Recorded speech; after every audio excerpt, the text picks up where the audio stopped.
जय श्री राम।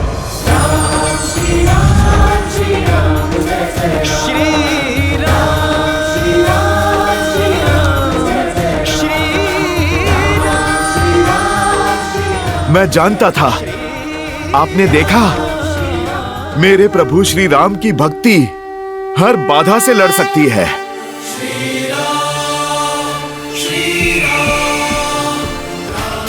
जय श्री राम, जय श्री राम।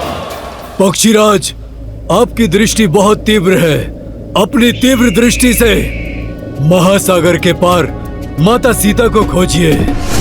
बलकर वस्त्रों में सत्य और सतीत्व के तेज से युक्त दिखेंगे आपको।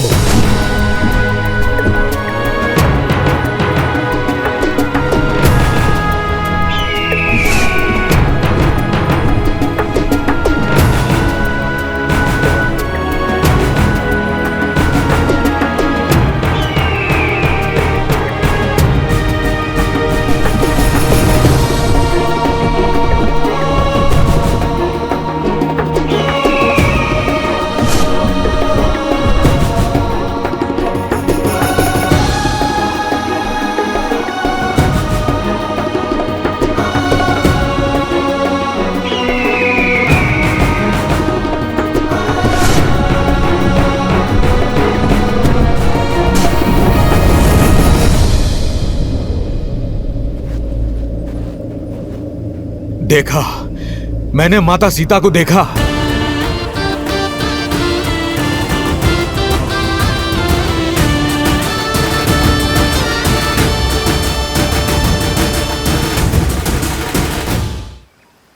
मैंने उन्हें एक वृक्ष के नीचे तपस्विनी के भेष में देखा।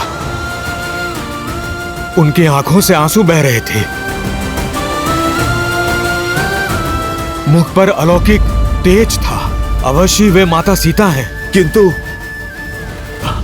क्या? किंतु वहां जाना असंभव है। वो जगह यहां से 100 योजन दूर है। इतना तो पक्षी भी नहीं उड़ सकते। क्षमा कीजिएगा, मैं अब और आपकी सहायता नहीं कर सकता। प्रतीत होता है मेरे जीवन का उद्देश्य पूर्ण हुआ। जय श्री राम। राम नाम सत्य है।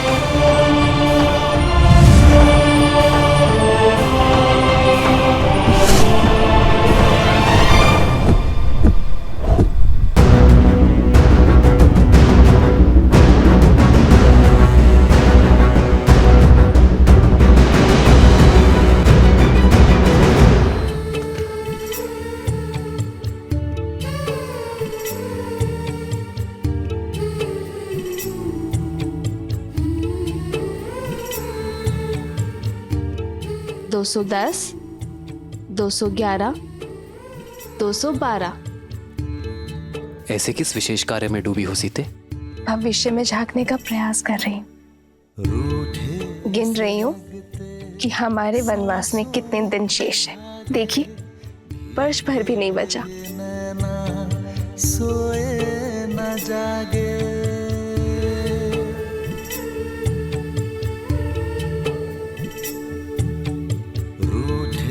से लगते सांसों के धागे, भीगे ये नैना सोए न जागे, तन से प्राण विलग हों जैसे सिया से राम अलग हों कैसे।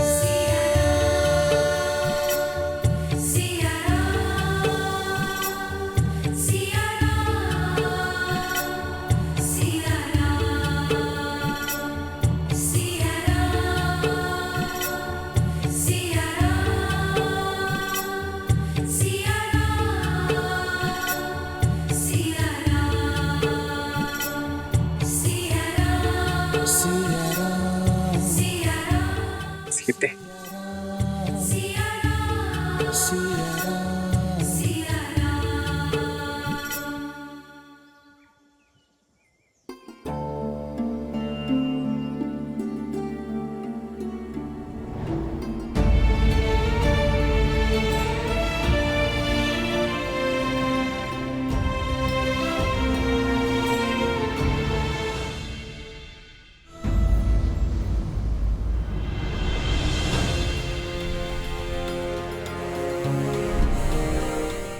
धन्यवाद जामवंत जी, आप मेरे पिता तुल्य हैं। एक गुरु की भांति आपने मेरे अस्तित्व को जन्म दिया। आपका धन्यवाद हनुमान से हनुमान को मिलाने के लिए, मेरा सत्य स्मरण कराने के लिए। प्रभु श्री राम की कृपा से जिस सत्य का बोध मुझे हुआ है, इसके बाद माता सीता को खोजने में क्षण भर का विलंब करना भी बहुत घातक होगा। जामवंत जी, आप मुझे आज्ञा दीजिए। विजयी होकर लौटना हनुमान। देवी सीता की खोज का संकल्प पूर्ण कर कर लौटना। हम वानरों की प्रतीक्षा और श्री राम की आशा दोनों तुम्हारे हाथों में है।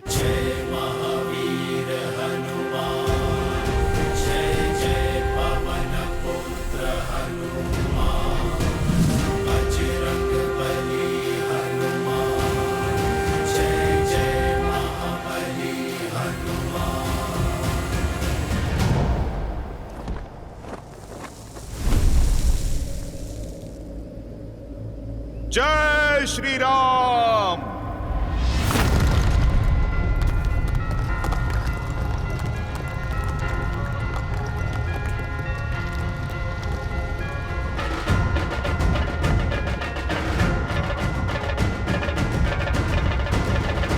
जय श्री राम।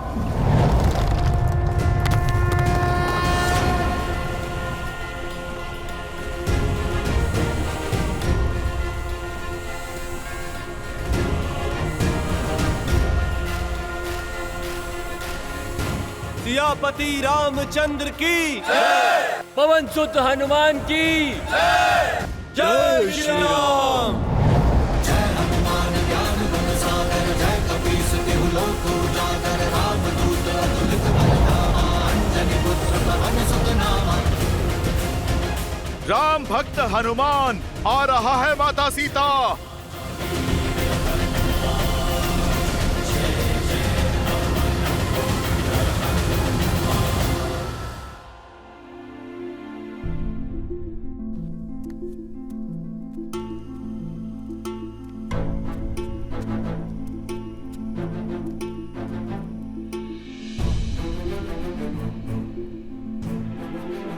लंका में बहुत सुगबुगाहट चल रही है। महामंत्री विभीषण ने जिस प्रकार लंकेश का विरोध किया है, सब घबराए हुए हैं। श्री राम के नाम की धारा अब लंका में बहने लगी है। ये धारा अब एक बाढ़ का रूप लेगी और पाप पर टिका दशानन का सिंहासन डोलेगा। आज एक भाई ने उससे मुख मोड़ा है त्रिजटा। एक दिन ऐसा आएगा जब संपूर्ण लंका में राम नाम की टूटी बोलेगी। विभीषण के भांति लंका का हर नर नारायण का भक्त होगा और रावण से विमुख होगा। पर लंकेश चुप नहीं बैठेंगे। सुना है मंत्रणा के लिए लंकेश ने अपने ज्येष्ठ पुत्र मेघनाद को बुलाया था और विषय तुम थी सीता।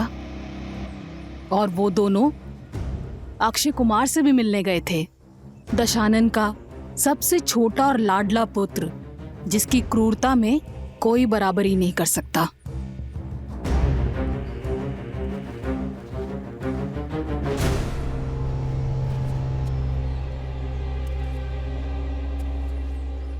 बस एक जटा इतना सा भोजन, इतना सा बंदोबस्त करने में भी बहुत कठिनाई हुई है।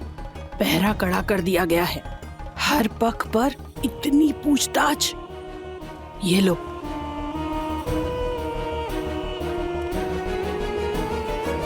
ये भोजन लो। इससे पहले कोई देख ले तुम खा लो। तुम्हारी दृढ़ता ने एक जटा का भी मन मोह लिया है।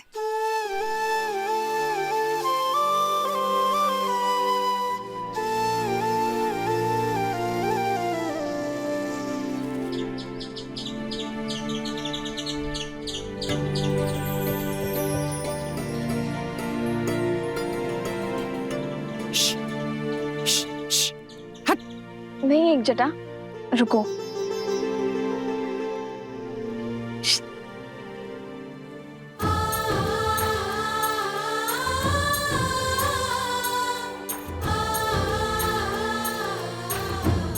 इतनी कठिनाई से केवल एक कटोरी भात ला पाई, वो भी तुम इस गिलहरी को खिला रही हो। तुम्हें कैसे पता एक जटा कि विधाता ने ये भोजन मेरे लिए भेजा है? हो सकता है कि तुम्हें और मुझे निमित्त बनाकर नारायण इसका पेट भरना चाहते हो।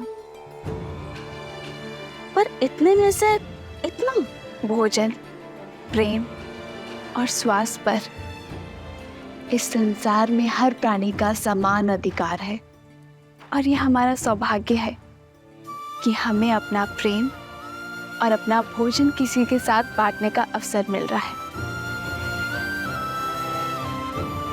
और ये जानते हुए कि कोई प्राणी हमारे सामने भूखा है, मनुष्य भोजन कैसे कर सकता है त्रिजटा? सावधान! महाबली, महावीर अक्षय कुमार पधार रहे हैं।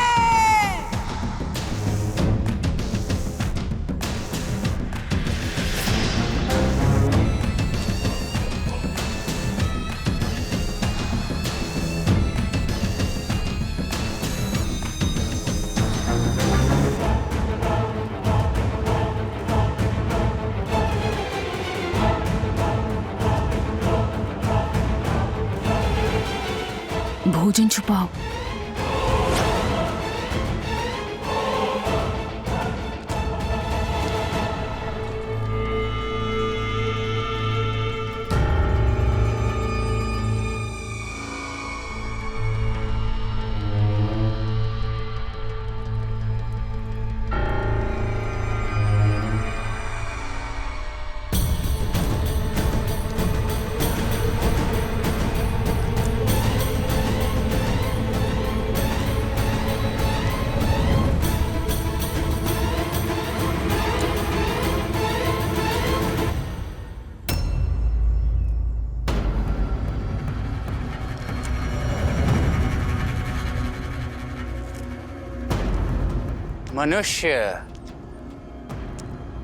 मनुष्य से सदा से ही मुझे घृणा आती है।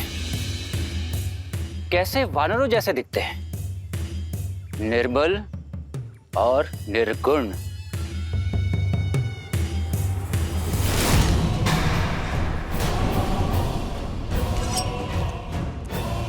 किंतु तुम भाग्यशाली हो सीता, जो मेरे पिताश्री का हृदय तुम पर आ गया। इसीलिए मेरे प्रकोप से सुरक्षित हो तुम। किंतु जानती हो, मनुष्य से भी अधिक घृणा किससे है मुझे? वो राक्षस जो ये भूल गए हैं कि वो राक्षस हैं और तुच्छ मनुष्यों के प्रति सहानुभूति रखते हैं। क्यों त्रिजटा? होनी चाहिए ना उनसे घृणा जो मनुष्य के प्रति स्नेह रखते हैं। लगता है लंका की अतिथि को तुम्हारा सत्कार भा गया है। बिना भोजन और पानी के भी कितना संतोष है मुख पर। अच्छा काम कर रहे हो।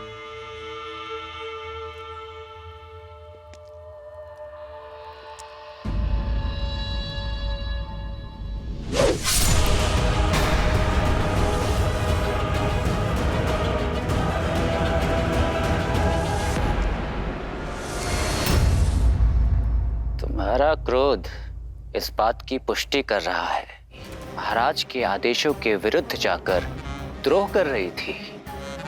इसे ये दंड मिलना उचित था। अब तुम्हें पीड़ा होगी और अन्य शेष को सीख। ऐसे मत देखो मुझे, इसे मैंने नहीं मारा। इसकी हत्या का भार तुम्हारे कांधों पे है। तुमने विवश किया मुझे। इस अशोक वाटिका को रक्त रंजित करने पर।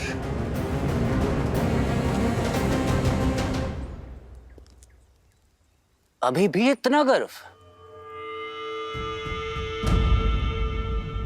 गर्व है ना तुम्हें तुम्हारे इस चूड़ामणि पे? तुम्हारे सौभाग्य का चिन्ह है ना ये चूड़ामणि? मन करता है उसे अभी अपने हाथों से हटा दो, परंतु मैं ऐसा करूंगा नहीं। जानती हो क्यों? इसलिए नहीं क्योंकि एक स्त्री के सौभाग्य का चिन्ह है ये, बल्कि इसलिए क्योंकि एक दिन तुम स्वयं अपने हाथों से ये चूड़ामणि हटाओगी, तब जब जिस राम के नाम का तुम्हें दम्भ है उसका कटा मस्तक हमारे समक्ष होगा।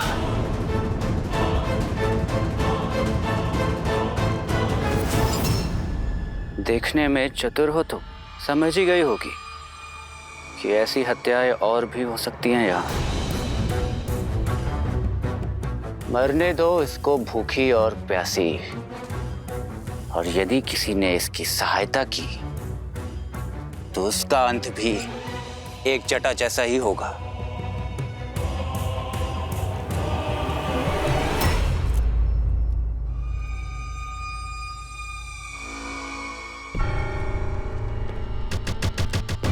अरे हाँ, मैं तो अपना परिचय देना ही भूल गया। मैं हूं लंकेश पुत्र अक्षय कुमार, इस अशोक वाटिका का नया प्रमुख। तो मैं भी अपना परिचय दे देती हूँ अक्षय कुमार। मैं रघुवंश की कुलवधू रघुनंदन श्री राम की धर्म पत्नी सीता हूँ। सत्य कहा तुमने। ये चूड़ामणि मैं अपने केशों से अवश्य उतारूंगी, और जिस दिन ऐसा होगा उस दिन से लंका का, लंकेश का और तुम्हारा सर्वनाश प्रारंभ होगा।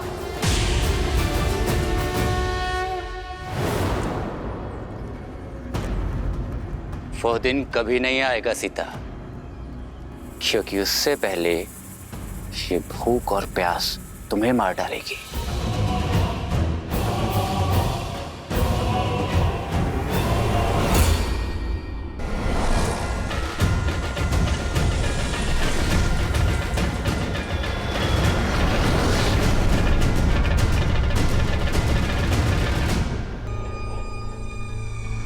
अरे तुम सबके मुख पर आज ये भय का भाव कैसे? निश्चिंत रहो, आज अक्षय कुमार की तलवार किसी के प्राण नहीं लेगी, क्योंकि आज सीता का मुख ये बतला रहा है, भोजन का एक दाना और जल की एक बूंद भी प्राप्त नहीं हुई उसे।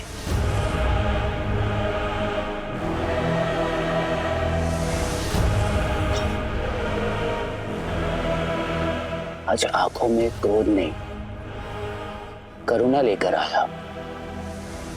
मन में प्रतिशोध की भावना नहीं, प्रसन्नता लेकर आया। तुम्हारी इस अवस्था ने हृदय प्रफुल्लित कर दिया है मेरा। सूखे होठ, तेजहीन आंखें, दृष्टि का अभिमान टूटता हुआ अब लग रही हो विरह की अग्नि में जलती हुई, भूखी प्यासी तड़पती हुई। आज तुम टूटोगी और कल तुम्हारी आशा।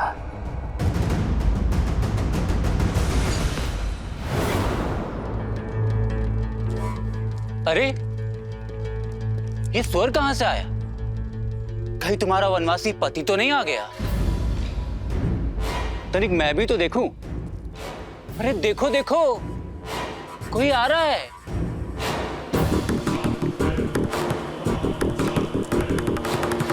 काल आ रहा है तुम्हारा। इससे पहले कि वो तुम्हें लील जाए, मेरे पिताश्री का प्रस्ताव स्वीकार कर लो। जिस चूड़ामणि की महत्ता दिखा रही थी तुम, उसका तेज मुरझा रहा है। इसीलिए इस चूड़ामणि को उतार फेंको और मेरे पिताश्री का श्रृंगार अपने केशों में धारण कर लो,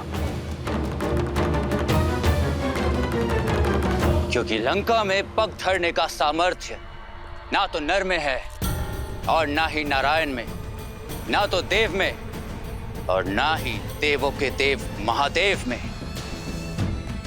सोचो, जिस भूमि पर अपनी वक्र दृष्टि से संसार को बंधक बनाने वाले शनिदेव भी बंधक है,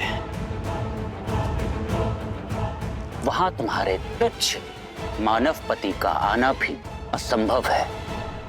कोई बात नहीं, जब आस का हर दीपक बुझ जाएगा तो शीघ्र ही केवल रावण नाम का ही एकमात्र मार्ग रह जाएगा तुम्हारे पास।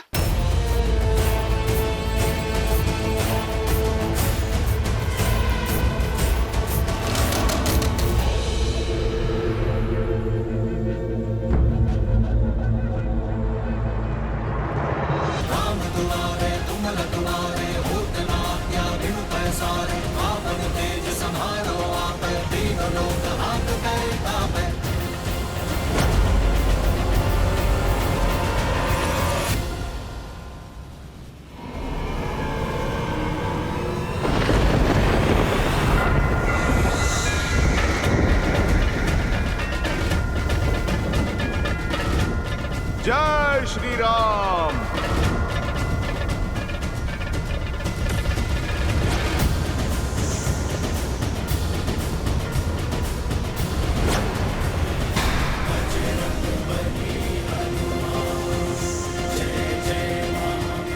फिर से छल? ये छल नहीं माता, बुद्धि और बल है। मैंने आपके मुख में प्रवेश कर लिया और आप मुझे खाने में असमर्थ रहीं। इसमें भला मेरा क्या दोष? आपके वरदान की शर्त के साथ साथ मैंने अपनी परीक्षा भी पूर्ण की। अब अपने मुख्य रूप में आकर अपने इस पुत्र को आप दर्शन दीजिए।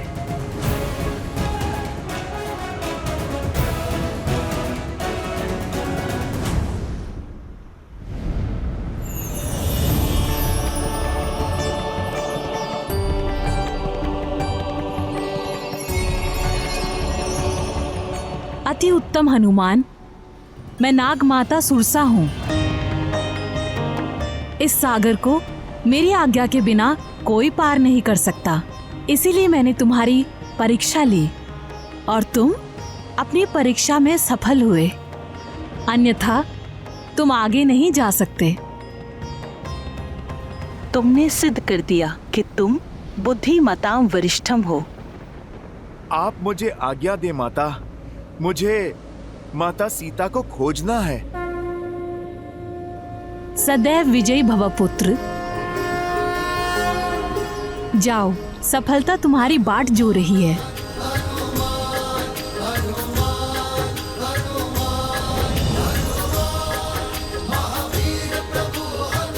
जय श्री राम।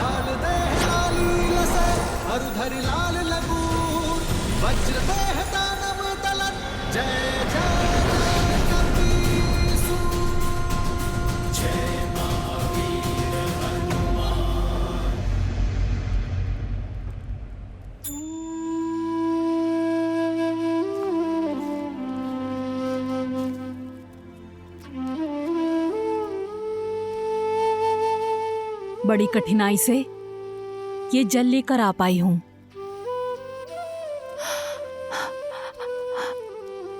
सीता, अब तुम्हारी ये अवस्था मुझसे देखी नहीं जाती। कितने दिनों से अन्न का एक दाना तक नहीं खाया है और ना ही जल की एक बूंद। लो, इसे ग्रहण कर लो। मैंने पता किया है कि अक्षय कुमार लंका के दूसरे उपवन में है। नहीं त्रिजटा, अपने प्राण रक्षा के लिए किसी और की मृत्यु होते नहीं देख सकती मैं। एक जटा की मृत्यु का भार अब तक मेरे मन को कचोड़ रहा है, और यदि अक्षय कुमार को तुम्हारी करुणा का बोध हो गया और उसने तुम्हें भी। नहीं त्रिजटा, मैं ये जल ग्रहण नहीं कर सकती। अगर ग्रहण नहीं करोगी तो जीवित कैसे रहोगी? मृत्यु स्वीकार है त्रिजटा, किंतु मेरे कारण किसी के प्राण जाए, ये नहीं।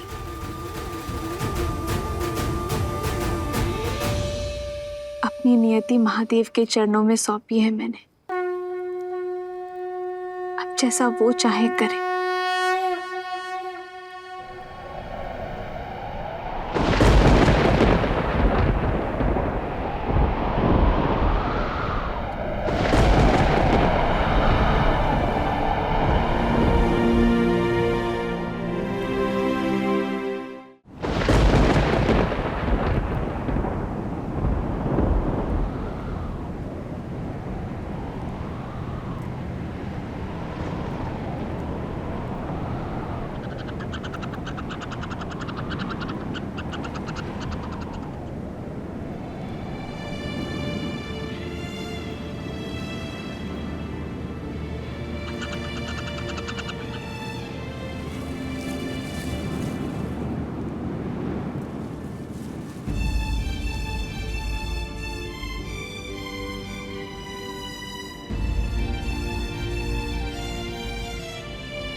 अद्भुत!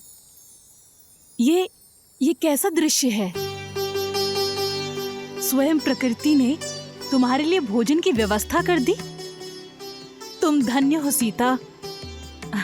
मुझे विश्वास हो गया, निस्वार्थ भाव से किया गया कार्य किसी न किसी रूप में फल जरूर देता है। जो किसी को भूखा नहीं देख सकता, प्रकृति स्वयं उसके भोजन का प्रबंध कर देती है। सीता, ये तुम्हारे प्रेम की जीत है। ये मेरे संकल्प की शुभता का प्रतीक है। ये महादेव का संकेत है त्रिजटा। मुझे जीवित रहना होगा मेरे श्री राम के लिए। मेरे श्री राम आ रहे हैं, मेरे लिए आ रहे हैं। आज संकेत आया है, शीघ्र ही संदेश भी आएगा त्रिजटा।